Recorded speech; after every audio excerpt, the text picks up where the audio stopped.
Weight loss हो भी गया, उसके बाद आप क्या करेंगे? हमारे पास दो तरह के लोग आते हैं, हमारे पास हमारी कम्युनिटी में दो तरह के लोग हैं। बहुत से सुनिए। पहले वो लोग हैं जो आते हैं वेट लॉस के लिए, वेट लॉस करते हैं, चले जाते हैं, 4-6 महीने में, साल 1.5 साल में फिर वेट बढ़ा लेते हैं।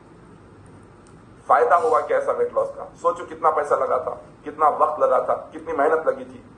तो आपका माइंडसेट ही, मतलब हम लोग 5 चीजें देना चाह रहे हैं, आप वेट लॉस सेलेक्ट करें। खाली वेट लॉस सेलेक्ट करके आप चले गए, और वेट लॉस करके भी आप चले गए, जिस तरह जिन चीजें फॉलो करने से आपको ये 5 चीजें मिलेंगी, उस पर अमल ही नहीं किया आपने, तो फिर आपको वजन भी पलट के आ जाए। मतलब जो वेट लॉस के लिए आए थे वो भी तो नहीं हुआ, फिर आपका सब जाया हो गया, सब वेस्ट हो गया।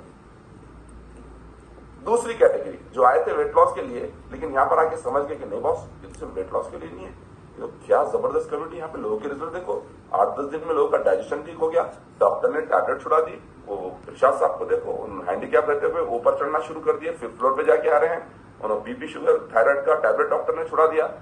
ये कुछ तो भी जबरदस्त चीज है। यहाँ पे मुझे रहने का मांगता, मुझे भी और मेरे फैमिली को भी इससे फायदा उठाना है।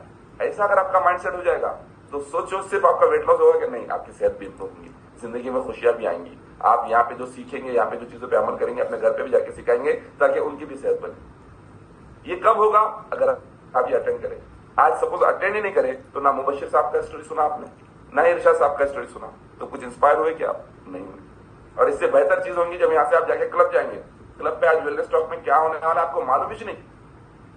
कुछ स्टोरी, कुछ लाइन हो सकता है आपके दिल को लग जाए, कुछ चीजें इंप्रूव हो जाए, आदतें आपके बदल जाए। वो कहां पर होगा? उधर। उसके बजाय से आप वेट लॉस पे देंगे फोकस, तो आप पहली कैटेगरी में रहेंगे। आप क्या करेंगे? हमारा वेट लॉस शुरू होता 10 बजे, या वेट वेलनेस टॉक शुरू होता 10 बजे, या शुरू होता 9:30 बजे या 9 बजे। उससे पहले आना, एक्सरसाइज करना, शेक पी के चले जाना। क्या किया आपने? आप वहां पर नहीं बैठने से किसका नुकसान हो रहा है? मतलब वहां पे नहीं बैठने से आप ये सोच रहे हैं क्लब ओनर बुरा मानेंगे? बिल्कुल नहीं। आप ये सोच रहे हैं कोच बुरा मानेंगे? बिल्कुल नहीं। नुकसान उनका है ही नहीं। नुकसान हो रहा है उन तमाम लोगों का जो उसमें नहीं बैठ रहे हैं। उन सेशन में जो लोग नहीं बैठ रहे हैं, उनका नुकसान हो रहा है। क्योंकि जो सिर्फ बगैर एजुकेशन के, बिना एजुकेशन के जो वेट लॉस करते हैं, उनके पैसे जाया होते हैं। अभी ये प्लेटफॉर्म से बोल रहा हूं, आप समझिए इस चीज को, कितना इंपॉर्टेंट है एजुकेशन। बिना इन सेशन के और बिना आपके क्लब पे जो सेशन होते हैं, उनके अगर आप वजन कम करते हैं, आपके पैसे जाया होते हैं।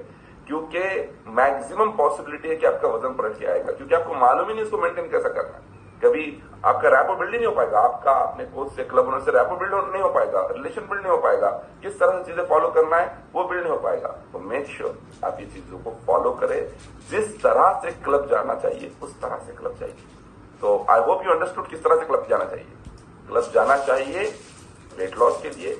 एक बार वेट लॉस हो गया तो फिर बढ़ना नहीं, उसके लिए अपनी सेहत, जिंदगी भर अपनी सेहत के लिए, अपने घर वालों की सेहत के लिए, खुशहाल जिंदगी के लिए, इसलिए क्लब पे जाना चाहिए। और